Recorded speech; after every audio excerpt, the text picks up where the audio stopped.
자카르타 연합의 아름다운 아침입니다. 다 함께 사도신경으로 신앙 고백하겠습니다.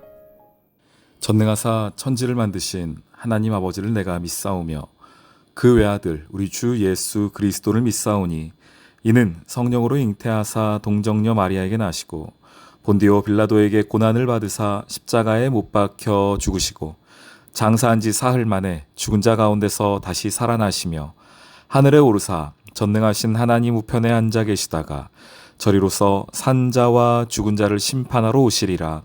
성령을 믿사오며 거룩한 공회와 성도가 서로 교통하는 것과 죄를 사하여 주시는 것과 몸이 다시 사는 것과 영원히 사는 것을 믿사옵나이다.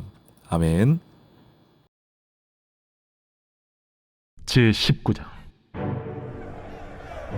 이에 빌라도가 예수를 데려다가 채찍질하더라. 군인들이 가시나무로 관을 엮어 그의 머리에 씌우고 차색 옷을 입히고 앞에 가서 이르되 유대인의 왕이여 평안할지어다 하며 손으로 때리더라. 빌라도가 다시 밖에 나가 말하되 보라, 이 사람을 데리고 너희에게 나오나니 이는 내가 그에게서 아무 죄도 찾지 못한 것을 너희로 알게 하려 함이로라.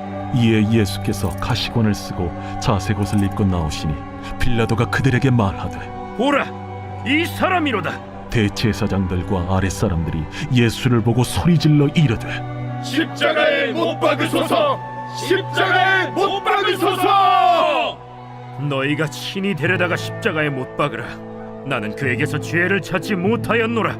유대인들이 대답하되 우리에게 법이 있으니 그 법대로 하면 그가 당연히 죽을 것은 그가 자기를 하나님의 아들이라 함이니이다. 빌라도가 이 말을 듣고 더욱 두려워하고 다시 관장에 들어가서 예수께 말하되 너는 어디로부터냐? 예수께서 대답하여 주지 아니하시는지라. 내게 말하지 아니하느냐? 내가 너를 놓을 고난도 있고 십자가에 못 박을 고난도 있는 줄 알지 못하느냐?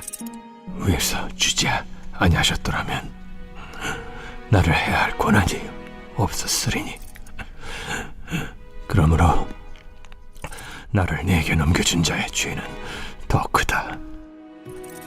이러함으로 빌라도가 예수를 놓으려고 힘썼으나 유대인들이 소리질러 이르되 이 사람을 놓으면 가이사의 충신이 아니니이다. 무릇 자기를 왕이라 하는 자는 가이사를 반역하는 것이니이다.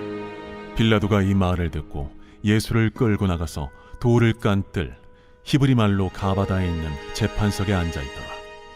이날은 유월절의 준비일이요 때는 제6시라. 빌라도가 유대인들에게 이르되 보라, 너희 왕이로다. 그들이 소리 지르되 그를 십자가에 못 박게 하소서. 그를 십자가에 못 박게 하소서. 내가 너희 왕을 십자가에 못 박으랴. 가이사 외에는 우리에게 왕이 없나이다. 이에 예수를 십자가에 못 박도록 그들에게 넘겨주니라. 샬롬, 자카르타 연합의 아름다운 아침입니다. 십자가에 못 박히시도록 내어준 예수님.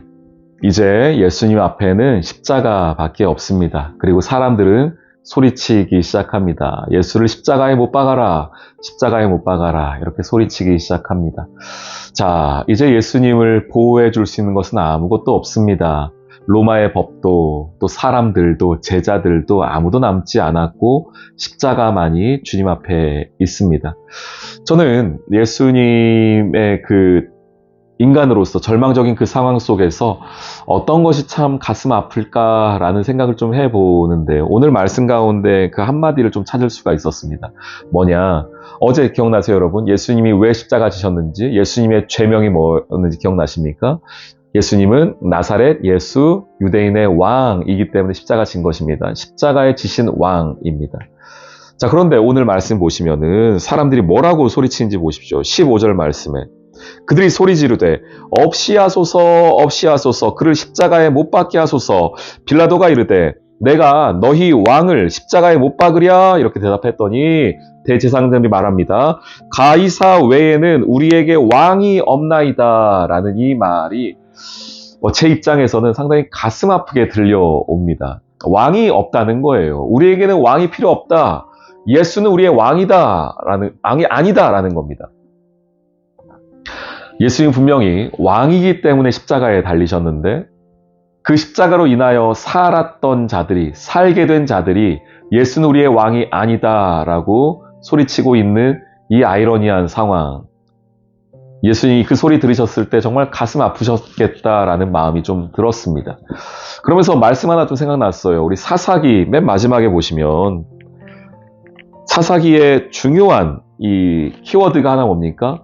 왕이 없으므로 백성이, 사람들이 자기의 소견에 오른 대로 행한다라는 거 아닙니까? 왕이 없었습니까? 이스라엘에? 사사기 시대에? 예, 물론 명목상의 왕은 없을지라도 이스라엘에 왕이 없었던 적이 있습니까? 하나님이 언제나 왕의 자리에 계셨죠. 근데 그들이 인정하지 않았습니다. 부정합니다. 그러면서 자기 마음대로 행했던 모습, 구약에서 그 사사기 시대 때의 그 모습이 오늘 예수님의 십자가 앞에 서 있는 그 유대인들의 모습과 너무 많이 닮아 있는 것을 볼 수가 있습니다. 눈앞에 왕이 있음에도 불구하고 왕을 부정하고 심지어 그 왕을 십자가에 못 박기까지 한 유대인들의 모습, 자기 소견에 오른 대로 행했던 그들의 모습이 사사기 시대의 그들의 모습과 매우 많이 닮아 있다는 것을 확인할 수가 있었습니다. 그런데 그 모습이 구약, 신약에만 있는 게 아니고 오늘을 살아가는 저와 여러분에게도 있는 것을 확인하게 됩니다. 하나님이 왕이신데 그분의 왕인 되심을 인정하지 않고 부인하고 어떨 때에는 그분을 십자가에 못 박기까지 개의치 않는 우리의 교만함을 바라보면서 왕이 없습니다. 가이사 외에는 왕이 없습니다. 라고 고백한 이들의 고백이 어떨 때에는 이게 내 고백이구나 라는 생각이 들 때가 있었습니다. 여러분, 예수님 왕이십니다. 우리가 인정하든 인정하지 않든 그분은 우리의 왕이시고 왕이라는 것은 다스리신다는 겁니다. 인도하신다는 겁니다.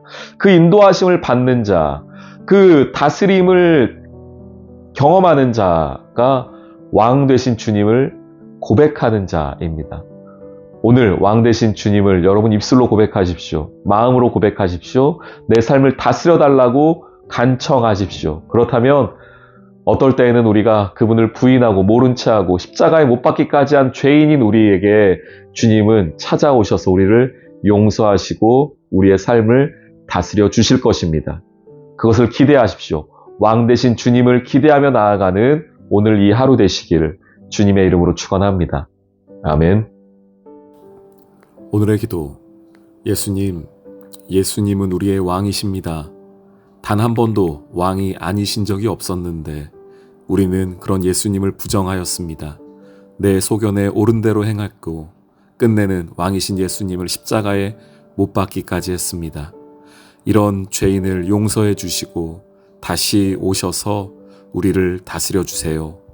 주님의 인도하심을 소망합니다. 예수님의 이름으로 기도합니다. 아멘.